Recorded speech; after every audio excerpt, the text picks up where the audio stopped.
शब्दों में वर्णन नहीं किया जा सकता। खुले नेत्रों से श्री राधा कृष्ण के नित्य विहार का दर्शन श्री रघुनाथ दास गोस्वामी जी किया करते थे। वे हरिनाम कर रहे थे और खुले नेत्रों से भगवान की लीला देख रहे थे। राधा कुंड के चारों ओर दिव्य कुंज निकुंज है और निकुंज में प्रिया प्रीतम एक साथ गलवैया देके विहार कर रहे हैं। और श्री प्रिया जी ने कहा कि लाल जी, ये जो लता वृक्ष से लिपटी हुई है ना, इसमें ऊपरी भाग पे जो सुंदर सुंदर पुष्प खिले हैं, इन पुष्पों से मैं आपका श्रृंगार करना चाहती हूं। ठाकुर जी ने कहा करो, ये तो बहुत ऊंचे हैं, कैसे? मैं तो पेड़ पर चढ़ना तो जानती नहीं, कैसे? बोले कोई बात नहीं, हम तुमको गोद में उठा लेते हैं। तो श्री ठाकुर जी ने किशोर जी को गोद में उठा लिया। अब एक हाथ से, बाएं हाथ से उन्होंने लता को झुकाया और दाहिने हाथ से पुष्प उतार करके श्री ठाकुर जी ने पीतांबर की झोली बना रखी, उसमें डाल रही हैं एक एक पुष्प। और इस लीला का दर्शन कर रहे हैं रघुनाथ दास गोस्वामी जी। हमारे नटखट ठाकुर जी ने सोचा कि लीला में भी एक लीला करें, तो उन्होंने धीरे से किशोरी जी को गोद से छोड़ दिया। तो उन्होंने देखा कि मेरा संतुलन बिगड़ रहा है, तो एक हाथ से पकड़ी थी, दोनों हाथ से लता पकड़ ली और दोनों हाथ से लता पकड़ के लता के सहारे झूलने लगी हैं और खूब पुष्प ऊपर से बरसे। ठाकुर जी इसको देखकर हंस रहे थे और श्री किशोरी जी थोड़ी भ्रुकुटी टेढ़ी करके और प्रणय कोप की मुद्रा में देख रही थी कि बड़े नटखट हो, ऐसा धोखा किया जाता कहीं? इस लीला को देख करके, इस लीला को देख करके, इस लीला को देख करके रघुनाथ दास जी को हंसी आ गई। और ठाकुर जी उसी समय एक कृष्णदास नाम के साधु वहां से जा रहे थे। वो एक पैर से लंगड़े थे, एक पैर से विकलांग थे, जिनको आजकल लोग दिव्यांग कहते हैं। तो एक पैर से विकलांग थे, वो ऐसे ऐसे लकड़ी के सारे ऐसे ऐसे चल रहे थे। उनको ये लगा कि मुझे लंगड़ा कर चलते हुए देखकर ये हंस रहे हैं। उनको बड़ा दुख हुआ कि अरे अरे भैया, हम लंगड़े हैं तो लंगड़े हैं, अब का किया जाए? लंगड़ो तो लंगड़ो जैसी चलेगो, सीधे ठीक पैर वाले जैसे हम कैसे चल सकते हैं? लंगड़ा तो लंगड़ा के चलेगा। देखो हमारी हंसी उड़ा रहे हैं। उनके पीड़ित होते ही वह जो दिव्य लीला दिखाई पड़ रही थी वो तिरोहित हो गई। फिर बहुत प्रयत्न करने पर भी भगवान की झांकी ध्यान में नहीं आई। अब तो बहुत व्याकुल हो गए। तब उन्होंने श्री रूप गोस्वामी जी से पूछा, श्री सनातन गोस्वामी जी से पूछा कि मेरा लीला चिंतन लुप्त हो गया, लीला दर्शन बंद हो गया। बोले किसी भक्त का अपराध बना है। सोचने लगे कि मैं तो व्यवहार करता ही नहीं किसी से भी, अपराध कैसे बना? लेकिन आचार्य कह रहे हैं तो जरूर अपराध बना है। तो बोले स्मरण में नहीं आ रहा। तो ऐसा करो, राधा कुंड के संतों का भंडारा कराओ। भंडारे में सब साधु आ जाते हैं। फिर हाथ जोड़ के कहो कि किसी संत के प्रति जाने अनजाने अपराध बना हो तो कृपया क्षमा करें। जैसे ही उन्होंने भंडारा किया, प्रणाम किया, सोई खंज कृष्णदास बोले, अब अगला भक्ति दिखा रहे हो?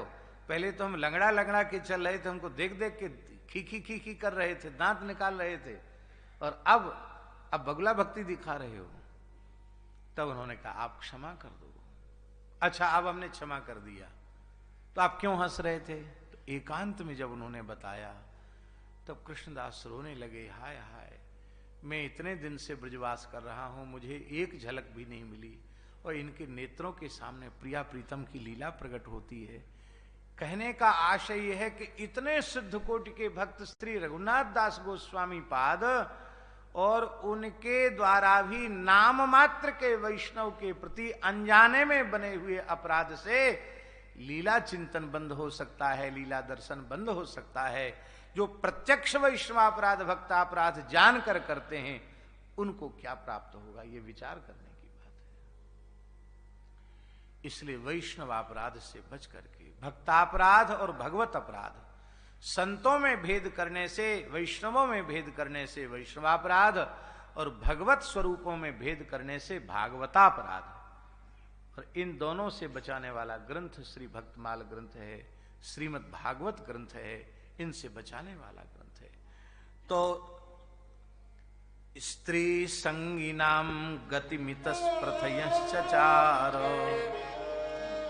तो श्री जानकी जी के हरण को करा के भी और भक्त के अपराध से बचना चाहिए, यह शिक्षा भगवान ने प्रदान की। हाँ, तो वो बात पूरी कर दें।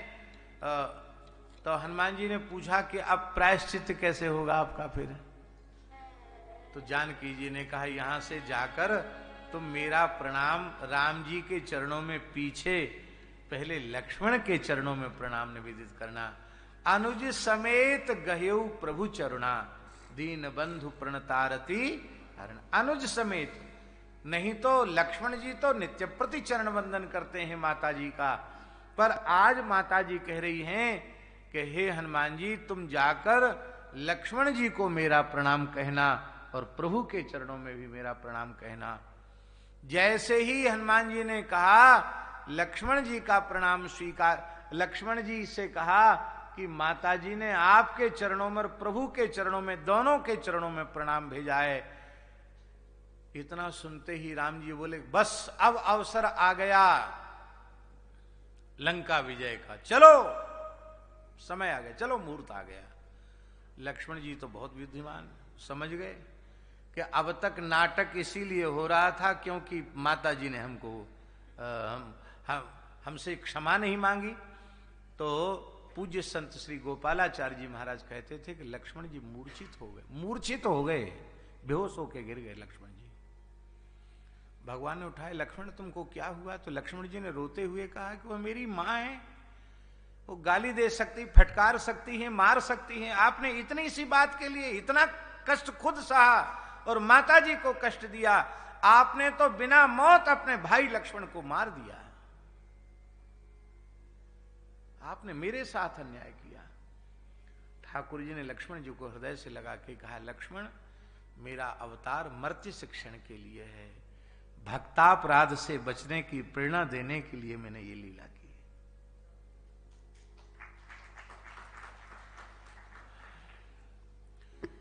सीता जी से वियुक्त होकर के प्रभु दीनहीन की तरह जंगल में विचरण रहे हैं, भ्रात्रा वने कृपणवत, दीन की तरह प्रियया वियुक्ता श्री जानकी जी से वियुक्त होकर के विचरण कर रहे हैं। स्त्री संगिनाम गतिमितस प्रथयश्चचार। और एक विचित्र बात है, राम जी वैसे तो लक्ष्मण जी के साथ मार्ग में बातचीत करते हुए चलते, और जैसे ही किसी ऋषि मुनि महात्मा की पर्णकुटी दिखाई पड़ती, उसको देखते ही टेर लगा के रोने लग जाते। हे मैथिली, हे सीते, हे खगने, हे खग मृग नयनी, कहाँ हो? वहीं चिल्लाने लग जाते। लक्ष्मण जी मन में सोचते, ऐसे तो ये सावधान चलते हैं, बातचीत करते हुए चलते हैं, और जब कोई ऋषि का आश्रम दिखाई पड़ा तो तभी जोर जोर से रोने लग जाते हैं, चिल्लाने लग जाते हैं। तो वे ऋषि अपनी कुटिया से बाहर निकल के आते हैं, प्रभु को रोते हुए देखकर कहते, देखो तो सही, ये परब्रह्म परमात्मा हैं और इनकी गृहिणी को राक्षस राज ले गया है रावण, तब इनको इतना रोना पड़ रहा है। भैया तपस्या में भारी विघ्न है, स्त्री संग्रह से दूर रहना चाहिए, हैं? ये शिक्षा ऋषियों को देते हैं। इसके संबंध में यहां भी स्त्री संगिनाम गतिमितस प्रत्यंश्चचार, और यही बात पंचम स्कंध में हनुमान जी कह रहे हैं। हनुमान जी भी पंचम स्कंध में यही कह रहे हैं, सीता कृतानि व्यसनानि स्वरस्य। सीता जी का वियोग भगवान को कैसे संभव है? क्योंकि सीता जी के हृदय में रघुनाथ जी और रघुनाथ जी के हृदय में सीता जी वियोग कहाँ है?